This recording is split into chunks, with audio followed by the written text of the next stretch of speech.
آمين. والصلاة والسلام على أشرف الأنبياء والصلاة والسلام على أشرف الأنبياء والمرسلين وعلى آله وصحبه ومن تبعهم بإحسان إلى يوم عظيم. إنا نحن نزلنا عليك القرآن تنزيلا فاصبر لحكم ربك ولا تطع منهم آثما أو كفورا. صدق الله العظيم.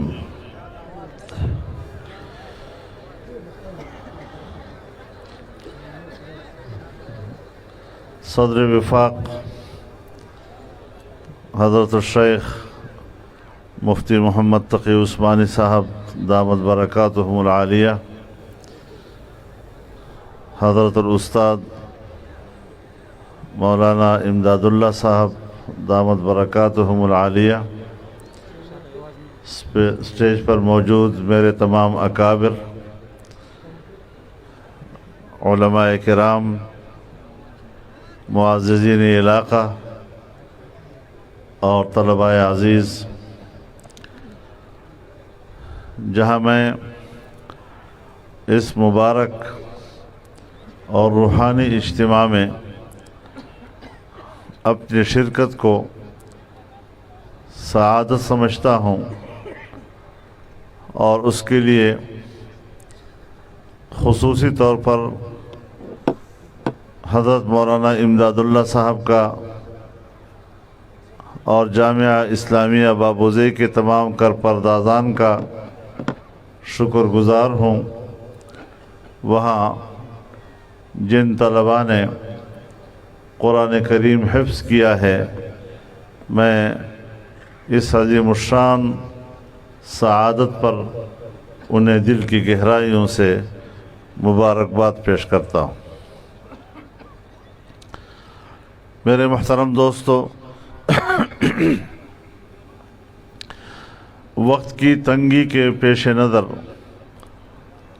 تفصیلی گفتگو تو نہیں ہو سکتی، اور حضرت مولانا مفتی محمد تقی عثمانی صاحب نے جس طریقے سے اپنے بیان میں ہمیں قرآن کریم کے رموز سے آشنا کیا ہے، میں سمجھتا ہوں کہ وہ ہم سب کے لیے ایک کافی و شافی بیان ہے، اور اللہ تعالی ہمیں اسے سمجھنے اور اس پر عمل کرنے کی ہمیں توفیق عطا فرمائے.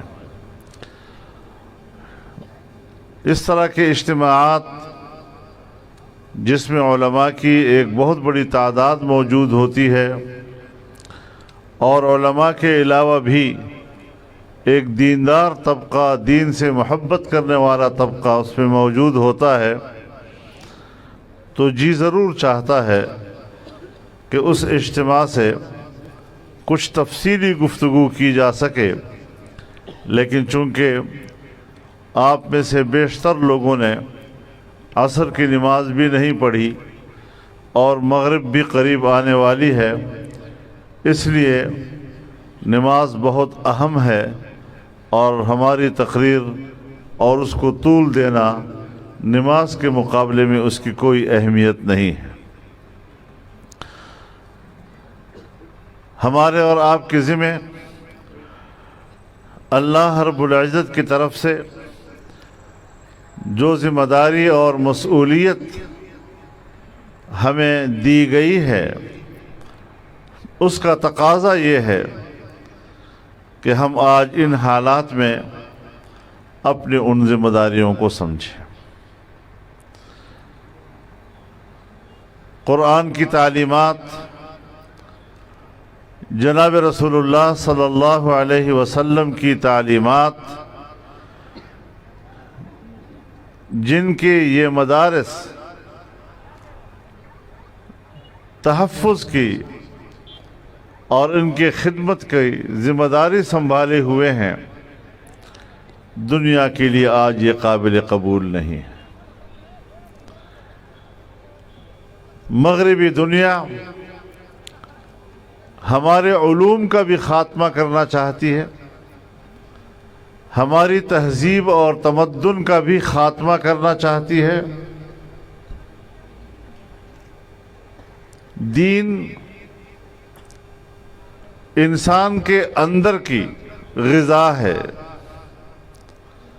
انسان کے اندر کی قوت ہے،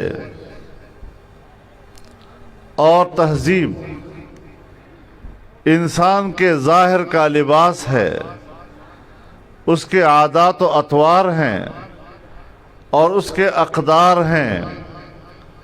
ہمیں وہ اندر سے بھی کھوکھلا کرنا چاہتے ہیں اور ظاہری طور پر بھی ہمیں بے لباس کرنا چاہتے ہیں۔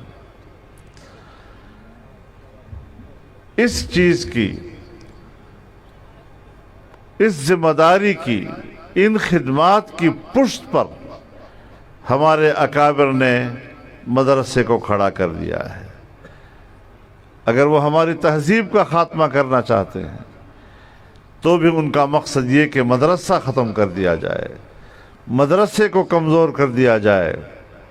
لیکن یاد رکھیں، یہ جو پاکستان کے حکمران ہیں یہ تو نقلی فرنگی ہیں، ہم نے تو اصل فرنگی کے ساتھ جنگ لڑی ہے، اس کے مقابلے کیے ہیں، جام شہادت نوش کی ہے، قربانیاں دی ہیں۔ تو یہ ہمارے والے یہ کس باغ کی گاجر مولی ہیں کہ وہ ہمارے دین کو ختم کر سکیں گے، ہمارے مدارس کو ختم کر سکیں گے، قرآن حدیث کے اس سلسلے کو ختم کر سکیں گے۔ انشاءاللہ اس محاذ پر ان کا مقابلہ کیا جائے گا۔ اور اللہ رب العزت نے جناب رسول اللہ صلی اللہ علیہ وسلم کی جو ذمہ داری آپ کے حوالے کی، یا ایھا الرسول بلغ ما انزل الیک من ربک، اے پیغمبر جو تیرے رب کی طرف سے تجھ پر نازل ہوئی اسے لوگوں تک پہنچاؤ۔ اللہ کی وحی کو، اللہ کی تعلیمات کو، اللہ کی ہدایات کو انسانیت تک اسی طرح پہنچانا جس طرح کہ اللہ نے نازل کیا ہے، مانا یہ کہ ایک بہت بڑی امانت ہے جس میں ہمیں زبر زیر کی تبدیلی کرنے کا بھی کوئی حق حاصل نہیں ہے۔ اس کے معانی اور اس کے تشریحات جو رسول اللہ صلی اللہ علیہ وسلم نے کر دیے وہ کافی ہیں۔ جہاں کہیں پر اجتہاد کی گنجائش ہے، عقل کی گنجائش ہے، اس پر ہمارے پورے سلف صالحین اور ائمہ مجتہدین نے مکمل طور پر ہمارے سامنے دین کو رکھا ہے۔ تو یا ایھا الرسول بلغ ما انزل الیک من ربک، یہ تو ایک ذمہ داری ہوئی کہ ہم نے دین کو انسانیت تک پہنچانا ہے۔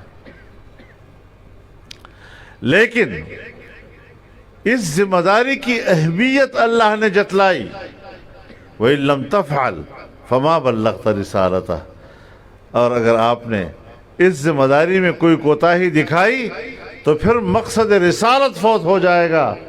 اور اس سے رسول اللہ صلی اللہ علیہ وسلم کو اس کی اہمیت کا اندازہ لگ گیا کہ یہ کوئی معمولی کام میرے حوالے نہیں کیا گیا، جتنا میرا منصب عظیم ہے اتنی ہی اس کی ذمہ داری عظیم ہے۔ منصب کے مطابق تقاضا یہ ہے کہ میں اس کا حق ادا کر لوں، لیکن اس میں رکاوٹیں آتی ہیں۔ میں کوشش تو کرتا ہوں، وقت کے بادشاہوں کا بھی مقابلہ کر لوں گا، ائمہ کفر کا بھی مقابلہ کر لوں گا، لیکن وہ طاقتور ہیں، میری زندگی محفوظ نہیں ہے۔ اور جب انسان کو اپنی جان کا خطرہ درپیش ہو جائے تو پھر وہ ذمہ داری نبھانے میں رکاوٹ بنتا ہے کہ میں محنت تو کروں گا لیکن میری زندگی محفوظ نہیں۔ تو اللہ رب العزت نے اس کی بھی ذمہ داری لے لی کہ واللہ یعصمک من الناس، اس کی فکر مت کریں، حفاظت کرنے والا تیرا اللہ ہے۔ اور ذمہ داری بھی آپ نے لے لی، محنت بھی میں کرتا ہوں، لیکن اس کے باوجود مجھے قبول نہیں کیا جا رہا۔ جب قبولیت نہیں ہوتی تو بھی انسان کے اندر ایک مایوسی آتی ہے، اور یہ بھی اللہ کے دین کو انسانیت تک پہنچانا اس میں رکاوٹ بن سکتا ہے۔ تو اس پر بھی اللہ تعالیٰ نے واضح طور پر فرما دیا کہ واللہ لا یہدی ان اللہ لا یہدی القوم الکافرین، کہ اللہ تعالیٰ کے ہاتھ میں ہے نتیجہ۔ تو وہ اگر کسی کو ہدایت نہیں دینا چاہتا، اور کافر کو ہدایت آپ کیا کر سکتے ہیں؟ انک لا تہدی من احببت ولکن اللہ یہدی من یشاء۔ تو جدوجہد اور محنت یہ ہمارے ذمہ ہے، اور وہ بھی ہماری استطاعت کے دائرے کے اندر کہ لا یکلف اللہ نفسا الا وسعها۔ تو اللہ نے ذمہ داری بھی ہمیں دے دی، اور وہ بھی استطاعت کے اندر، اور اس کے لیے بھی فرمایا کہ نتائج آپ کے ہاتھ میں نہیں ہیں، نتائج میرے ہاتھ میں ہے۔ ہمارے اکابر نے، ہمارے مدارس، ہماری جمعیت، اس نے انہی تعلیمات کی بنیاد پر اللہ کے دین کی سربلندی، اعلاء کلمت اللہ، اس کی تعلیم و ترویج اور اس کی تنفیذ کے لیے جو جدوجہد شروع کی ہے، ہم اس لیے مایوس نہیں ہوں گے کہ ہمارا ایمان ہے کہ نتائج اللہ کے ہاتھ میں ہے، ہمارے ذمہ صرف جدوجہد اور محنت ہے۔ لہٰذا محنت اور جدوجہد کا یہ سلسلہ آپ کا اور ہمارا قائم و جاری رہے گا۔ نہ مدارس بند کیے جا سکتے ہیں، نہ جمعیت علماء ختم کی جا سکتی ہے۔ یہ دونوں ایک ہی ہمارے اکابر کے دو مضبوط سلسلے ہیں، اور انشاءاللہ یہ آج بھی قائم ہیں اور قائم رہیں گے۔ اللہ کی طرف ہماری نظر رہنی چاہیے، اور اس عظیم الشان اجتماع پر میں آپ کو مبارکباد بھی پیش کرتا ہوں، اور جامعہ کا شکر گزار بھی ہوں کہ ہم سب کو، آپ کو اور ہمیں یہ سعادت بخشی کہ اس مبارک علماء کی مجلس میں ہمیں شریک ہونے کی سعادت بخشی۔ عصر کی نماز اگر کسی نے نہیں پڑھی تو وہ بھی پڑھ لیں، اور پھر اس کے بعد مغرب کا وقت بھی بہت قریب آ گیا ہے۔ اللہ تعالیٰ اس اجتماع کو قبول فرمائے۔ وآخر دعوانا ان الحمدللہ۔